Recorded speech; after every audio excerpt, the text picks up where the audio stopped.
You check your bank account before you check the weather. You do the math in your head before you order coffee.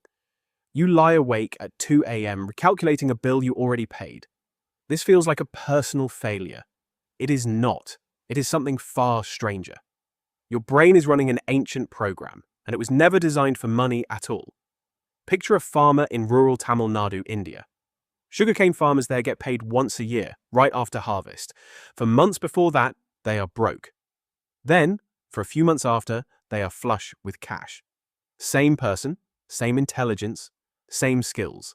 Only the calendar changes. In 2013, the economist Anandi Mani and her colleagues ran IQ and cognitive control tests on these same farmers before and after harvest. The results were published in the journal Science. Before harvest, when money was tight, the farmers scored dramatically lower. After harvest, with cash in hand, their scores jumped. Researchers estimated the drop was equivalent to losing 13 IQ points. 13 points. That is roughly the difference between a full night's sleep and staying up all night. Nothing about these farmers changed. Their brains did not get worse. Their circumstances did. This is the scarcity effect, and it might be the most misunderstood force in the modern economy. Here is the strange part. Scarcity does not just make life harder. It changes how your mind works, moment to moment, thought by thought. The researcher Sendhil Mullainathan, an economist at the University of Chicago, and Eldar Shafir, a psychologist at Princeton, spent years studying this. They wrote about it in a book simply called Scarcity. Their core finding was this: when something feels scarce, whether it's money, time, or even food, your brain automatically narrows its focus onto that scarcity. It becomes what they call tunneling. Tunneling sounds useful at first. Focus is good, right? Except tunneling does not turn off. It follows you into every other decision. You forget appointments.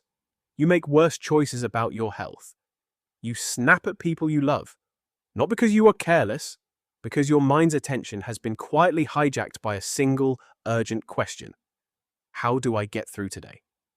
Think about your ancestors for a moment. 60,000 years ago, scarcity meant something very specific. It meant a lion in the grass. It meant winter arriving early. It meant the herd moving on without you. In those moments, tunnel vision was exactly what kept you alive. Your brain evolved to grab every spare resource, mental and physical, and throw it at the immediate threat. That system still exists inside you. It never got the memo that the threat changed shape.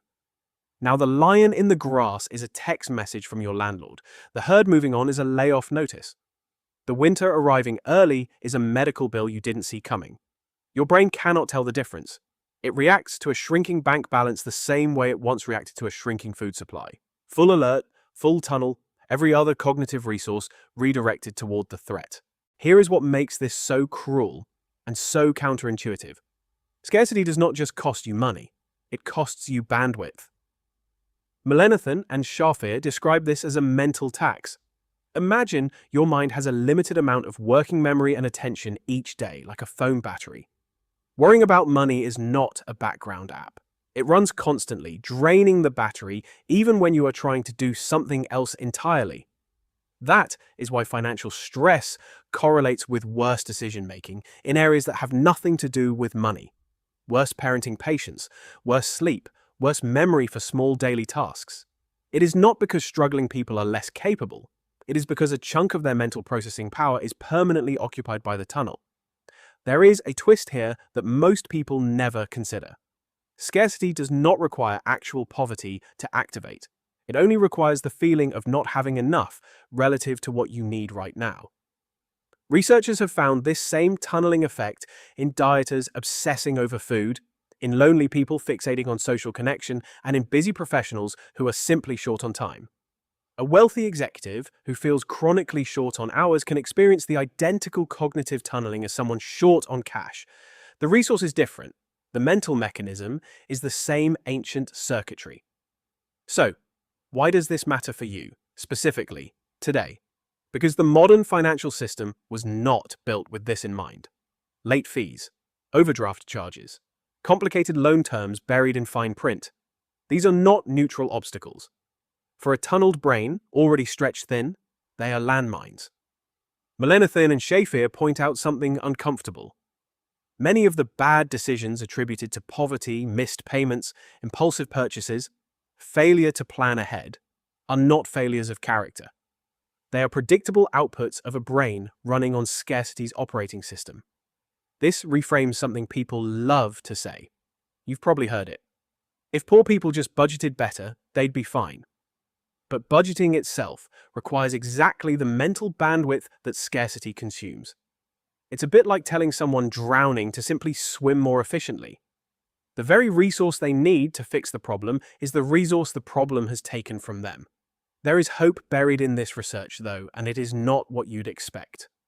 The psychologist Zhao, working alongside Mullainathan's framework, found that small interventions targeting bandwidth, not willpower, can meaningfully help.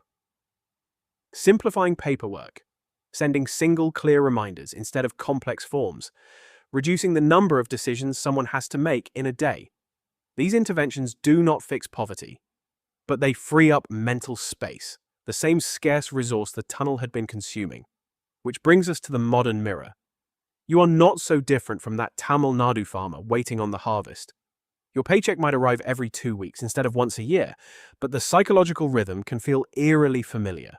Tight before payday, looser after. Your cognitive performance quietly rising and falling with the calendar, the same way theirs did, whether you notice it or not.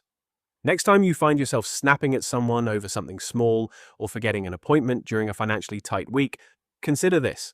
It might not be a character flaw. It might be an ancient survival system, tunneling your attention toward a threat that no longer looks like a lion, but still feels exactly as urgent to a brain that hasn't caught up to the modern world. You are not bad with money. You are running software built for scarcity of a different kind, in a world that invented 1,000 new ways to trigger it. And maybe the real answer, the one nobody tells you, is that the fix isn't more discipline. It's giving your mind back the bandwidth the tunnel has been quietly stealing all along. So tonight, before you check your bank account one more time, ask yourself a different question. Not, how do I get through today? But, what would my mind do if it finally had enough room to think?